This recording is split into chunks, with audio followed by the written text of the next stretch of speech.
இலங்கையில் இயங்கி வரும் சர்வதேச வங்கியான HSBC வங்கியின் சில்லறை வர்த்தக வணிகப் பிரிவை நேஷன் ட்ரஸ்ட் வங்கி 18 பில்லியன் இலங்கை ரூபாவுக்கு கொள்வனவு செய்ய உள்ளதாக அறிவித்துள்ளது. இந்த ஒப்பந்தம் கடந்த 24ஆம் தேதி கையெழுத்தாகியுள்ளது. இந்த நடவடிக்கை நேஷன் ட்ரஸ்ட் வங்கியின் இயக்குநர்கள் குழுவால் அங்கீகரிக்கப்பட்டுள்ளது. இந்த பரிவர்த்தனை வங்கியின் உள் வருவாய்கள் மூலம் நிதியளிக்கப்படும் என்றும் தெரிவிக்கப்பட்டுள்ளது. இலங்கை மத்திய வங்கியின் ஒழுங்குமுறை ஒப்புதல்களை பெற்ற பின்னரே இந்த பரிவர்த்தனை 2026ஆம் ஆண்டின் முதல் பாதியில் நிறைவு பெறும் என்றும் எதிர்பார்க்கப்படுகிறது. HSBC வங்கியின் சில்லறை வர்த்தக வணிக பிரிவில் பிரீமியம் வங்கி சேவைகள், கடன் அட்டைகள், சில்லறை கடன்கள் மற்றும் சுமார் 2 லட்சம் வாடிக்கையாளர்களின் கணக்குகள் ஆகியவை அடங்கும்.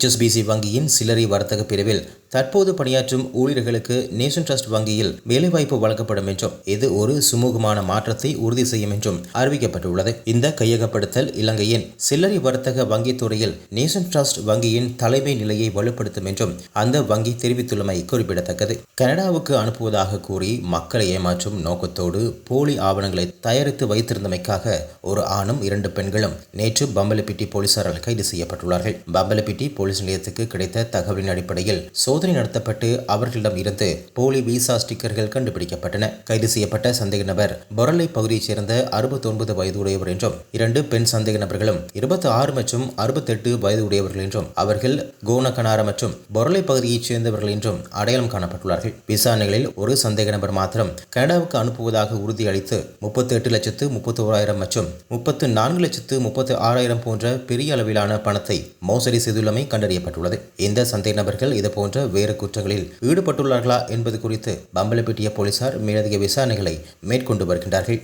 மஹிந்த ராஜபக்ஷ அரசாங்கத்தில் இருந்த பல உறுப்பினர்கள் அனுரகுமார அரசாங்கத்தில் மறைந்திருக்கின்றார்கள் என்ற சந்தேகம் தற்போது உள்ளதாக ஐக்கிய மக்கள் சக்தியின் நாடாளுமன்ற உறுப்பினர் முஜிபுர் ரஹ்மான் தெரிவித்துள்ளார். அமைச்சர் ஒருவரின் செயற்பாடு வழக்கத்திற்கு முரணான வகையில் இருக்கும் போது அவருக்கு எதிராக எதிர்க்கட்சிகளால் நம்பிக்கையில்லா பிரேரணை கொண்டுவரப்படும் பட்சத்தில் ஊழலை எதிர்ப்பதாக கூறும் அரசாங்கம் அதனை எதிர்க்கின்றது. எனவே அனுர அரசாங்கமும் முறைகேடுகளை தவிர்க்க முயற்சிக்கவில்லை என்பதை புரிந்து கொள்ளக்கூடியதாக இருப்பதாக அவர் குறிப்பிட்டுள்ளார். பொருளையில் உள்ள ஐக்கிய மக்கள் சக்தி கட்சி காரியாலயத்தில் இடம்பெற்ற செய்தியாளர் சந்திப்பிலேயே அவர் இதனை தெரிவித்துள்ளார். பிரதி பாதுகாப்பு அமைச்சருக்கு எதிராக ஒரு நம்பிக்கை இல்லாத ஒரு பேரணியை நாங்கள் முன்வைத்தோம். அந்த நம்பிக்கை இல்லாத பேரணியை முன்வைக்கிறதுக்கு முதலாவது காரணம், அன்று ஜனாதிபதி அவர்கள் தெளிவாக கூறினார்கள், ஈஸ்டர் குண்டு வெடிப்பு சம்பந்தமா நடக்கக்கூடிய இந்த விமர்சனங்கள்ல அவர்களுக்கு ஒரு சவால் வந்திருக்கிறது.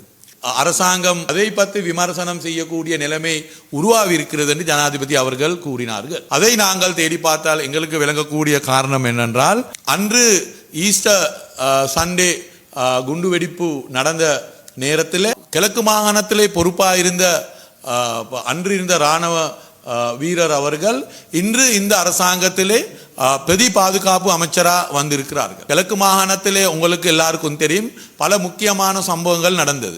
அதிலே சாரா ஜிஸ்மினுடைய தலைமறைவு முக்கியமான ஒரு காரணம் என்ற எல்லாரும் அறிந்த விஷயம். சாரா ஜிஸ்மின் அவர்களை எப்படி காணாம போனார்கள், அவரை யாரு வெளியேற்றினது என்று பல தகவல்கள் பல விஷயங்கள் அன்று பேசினார்கள். உங்களுக்கு தெரியும். அரசாங்கத்தில் இருக்கக்கூடிய அமைச்சர் அவர்களும் கூறினார்கள் அன்று சாரா ஜிஸ்மின் அவர்கள் இந்தியாவுக்கு பேய்த்திருக்கிறார்கள் என்று. அப்படி பேசின நேரத்தில் கடந்த கோட்டாபய ராஜபக்சவுடைய அரசாங்கம் பல முயற்சிகள் செய்தார்கள். சாரா ஜிஸ்மின் அவர்கள் தலைமறைவாகவில்லை, மரணம் நடந்திருக்கிறது என்று DNA இன்கொயரி மூலமா அதை உறுதிப்படுத்துறதுக்கு பல முயற்சிகள் செய்தார்கள். ஆனால் இந்த அரசாங்கம் வந்ததுக்கு பிறகு கூறினார்கள் சாரா ஜிஸ்மின் அவர்களுடைய மரணம் நடக்கவில்லை, அவர்களுடைய தகவல் படி அவர்கள் அந்த குண்டு வெடிப்பு காரணமாக மரணம் அடையவில்லை என்று தெளிவாக கூறினார்கள். எனவே இப்போது அன்று கிழக்கு மாகாணத்தில் பாரமாயிருந்த அந்த இராணுவ வீரர் தான் இப்போது இந்த அரசாங்கத்தில் இருக்கக்கூடிய பாதுகாப்பு பிரதி அமைச்சர். இவர்கள் பாதுகாப்பு அன்று பொறுப்பாக இருந்த ஒருவர் இன்று பிரதி பாதுகாப்பு அமைச்சராக இருக்கிறது இந்த விமர்சனங்களுக்கு தடங்களாக இருக்க இயலும் என்று தான் எங்களுடைய கருத்தாக இருந்தது. இஸ்ரேலால் ஆக்கிரமிக்கப்பட்ட மேற்கு கரையை இணைக்க அனுமதிக்க மாட்டேன் என்று அமெரிக்க ஜனாதிபதி டொனால்ட் ட்ரம்ப் தெரிவித்துள்ளார். முதன்முறையாக ஆக்கிரமிக்கப்பட்ட மேற்கு கரையை இஸ்ரேல் முறையாக இணைக்க அனுமதிக்க மாட்டேன் என்று ஜனாதிபதி ட்ரம்ப் பகிரங்கமாக கூறியுள்ளார். உலகளாவிய எதிர்ப்பையும் மீறி இந்த ஆண்டு இஸ்ரேல் அரசாங்க உறுப்பினர்கள் அந்த பகுதியை இணைப்பதாக கூறியிருந்தமை குறிப்பிடத்தக்கது. Yeah, please, behind you. Specifically on Gaza, did you promise leaders this week that you would not allow Israel to annex the West Bank? And is that something that you... I will not allow Israel to annex the West Bank. No, I will not allow it. It's not going to happen. Did you speak with Netanyahu about this directly? Yeah, but I'm not going to allow it. Whether I spoke to him or not, I did. But I'm not allowing Israel to annex the West Bank. There's been enough. It's time to stop now, okay?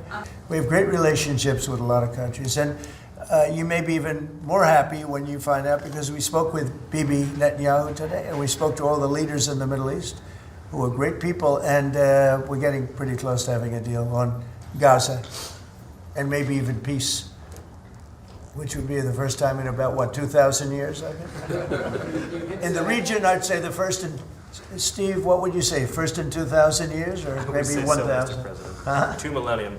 It's a long time. Yeah, go ahead. இது போன்ற மேலும் செய்திகளுக்காக ரூபம் தொலைக்காட்சியோடு இணைந்திருங்கள். ரூபம் தொலைக்காட்சி செய்திகளுக்காக கொழும்பிலிருந்து கிருஷ்ணா.